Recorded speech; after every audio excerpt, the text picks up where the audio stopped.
একটা জিনিসের অস্তিত্ব থাকলে হুমকি থাকে।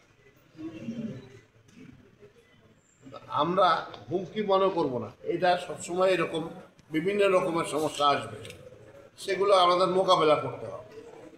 আমরা সেভাবে মোকাবেলা করব। ছোট জিনিসও বড় হইতে পারে, বা বড় জিনিসও আসলে ছোট হইতে পারে। অতএব এখানে আমি কোনো এটা হুমকি দেখছি বা দেখছি এরকম কোনো ব্যাপার নয়। করিডোর নিয়ে বক্তব্য নেই বিষয়ে। রাষ্ট্রের এই মুহূর্তে করিডোর নিয়ে কোনো কথা রাষ্ট্র তো বলে নাই পর্যন্ত। আমি বললাম সবাইকে যে আমরা যেন নিজেদের ভুল ত্রুটিগুলো সংশোধন করে এই এলাকার মানুষের জন্য, সব দেশের সব অংশের কথা একই কথা বলছি, যে মানুষের জন্য নিঃস্বার্থভাবে কাজ করতে পারে, তাতে আমাদের নিজেদের স্বার্থটা করব। সরকারের সন্তুষ্টির আত্মসন্তুষ্টির কোনো সুযোগ নাই, সবসময় বাড়ানো যায় সব কিছু, এবং সেই চেষ্টা অবিরত চলছে, সব সময় চলছে। এটা একটা প্রসেস নিয়মিত চলতে থাকে,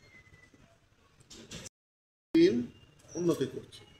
দেখেন, আমরা যে বিপ্লবের মধ্যে দিয়ে গিয়েছি সেটাতে 1860 সালে লংগদু থানাটাও এস্টাবলিশ হয়েছিল, আর 1860 সালে পুলিশের থানা চালু হয়েছে।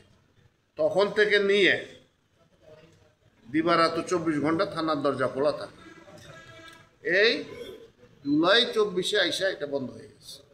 এত বড় একটা বিপদের মধ্যে পুলিশ বাহিনী টোটালি নিষ্ক্রিয় হয়ে গেছে। সেখান থেকে এখন রেসপন্ড করছে 999। আপনারা ফোন করেন, টেলিফোনে একজন সাড়া দেবেই, অ্যাকশন নেবে। আমি নিজেও টেস্ট করছি।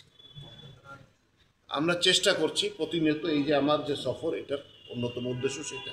তাদেরকে বলছি কিভাবে আমরা আরও ভালো সেবা দিতে পারি। মানে এই যে এতগুলো বাচ্চা জীবন দিল দেশের জন্য, আমাদেরকে কষ্ট দেয়, পীড়া দেয় সবাইকে, প্রত্যেককে ইন্ডিভিজুয়ালি পীড়া দেয়। কালেকটিভলি যখন আমরা সবাই সজাগ হয়ে যাব যে না, এটা আমাদের করতে হবে কাজ, তখনই আমাদের আরও সাফল্য আসবে। সেই চেষ্টাগুলো করে যাচ্ছি আমরা। আমরা দোয়া করবেন যেন আমরা সফল। পাহাড়ে যোগাযোগ হচ্ছে, একটা একটা লোক যখন আটকা থাকে, তাকে তো যে দৌড়ায়, যে ধরলে দশটাট করে ধরা যায় না। তার জন্য আলাপ আলোচনা করতে হয়, কিভাবে করলে তার জীবনটা নিরাপদ হয় সেটা দেখতে হয়। বিভিন্ন পার্টির সাথে কথাবার্তা বলতে হয়। যেমন আমার সাথে আজকে সারাদিন ডিসি সাহেব ছিলেন, তিনি নিয়মিত যোগাযোগ করছেন যে অমুক অমুককে নিয়ে বসো, অমুককে নিয়ে বসো। এটা একটা কালেকটিভ রেসপন্সিবিলিটি। সমস্যা তো আমি দেখছি না, এটা নিয়মিত হচ্ছে, সেগুলো সলভ হচ্ছে, সেরকমই দেখছি।